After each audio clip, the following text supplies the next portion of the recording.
Hello friends, welcome to our channel.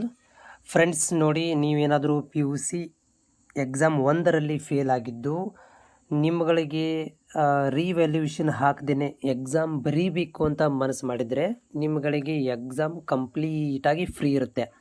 ಈ ವರ್ಷದಿಂದ ಹೊಸ ಒಂದು ಏನಪ್ಪ ಅಂತಂದರೆ ತಿದ್ದುಪಡಿಯನ್ನು ಮಾಡಿರುವಂಥದ್ದು ಸರ್ಕಾರ. ಏನಂತಂದರೆ ಯಾರಿಗೆ NC ಅಂತ ಬಂದಿದೆ ಅಂಥ ವಿದ್ಯಾರ್ಥಿಗಳಿಗೆ ಎಕ್ಸಾಮ್ ಟು ದ ಫೀಸ್ ಎಲ್ಲ ನಿಮಗೆ ಮನ್ನಾ ಮಾಡಿದ್ದಾರೆ. ಉಚಿತವಾಗಿ ನಿಮಗೆ ಎಕ್ಸಾಮನ್ನು ಕುಂದಿಸ್ಕೊತಾ ಇದ್ದಾರೆ. ಯಾವುದೇ ಥರಂಥ ಫೀಸ್ ಇಲ್ಲ. ನೀವು ಎಷ್ಟೇ ಎಕ್ಸಾಮ್ ಬರೀರಿ, NC ಅಂತ 3 ಎಕ್ಸಾಮು, 5 ಎಕ್ಸಾಮ್, 6 ಎಕ್ಸಾಮು, ಅಷ್ಟಕ್ಕಷ್ಟು ಎಕ್ಸಾಮು ಕೂಡ ನೀವು ಫೇಲ್ ಆಗಿರುವಂಥ ಸಬ್ಜೆಕ್ಟ್ಗಳನ್ನ ಫ್ರೀಯಾಗಿ ಬರಿಬಹುದು. ಅದಕ್ಕೆ ಆದೇಶ ಕೂಡ ನಿಮಗೆ ನಾನು ತೋರಿಸ್ತಾ ಇದ್ದೀನಿ. ಇಲ್ಲಿ ನಿಮ್ಮಗಳಿಗೆ ಏನಿದೆ ಅಂತಂದರೆ ಇದು ಓಕೆ, ಇದೊಂದು ಪ್ಯಾರಾಗ್ರಾಫ್ ಇದೆ ನೋಡಿ, ಇದರಲ್ಲಿದೆ. ಓಕೆ, ಇದೊಂದು ಪ್ಯಾರಾಗ್ರಾಫಲ್ಲಿ ಇರುವಂಥದ್ದು ನಾಟ್ ಕಂಪ್ಲೀಟೆಡ್ ಶುಲ್ಕ ಫಲಿತಾಂಶದಿಂದ ವಿನಾಯಿತಿ ನೀಡಲಾಗಿದೆ.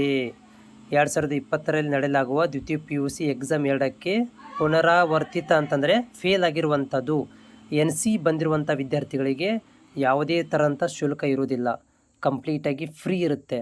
ಓಕೆನಾ. ಇದನ್ನು ನೀವು ಎಲ್ಲಿ ಅಪ್ಲೈ ಮಾಡಬೇಕಂತಂದರೆ ಕಾಲೇಜಿಗೆ ಹೋಗಿ ಅಪ್ಲೈ ಮಾಡ್ಕೋಬೇಕು.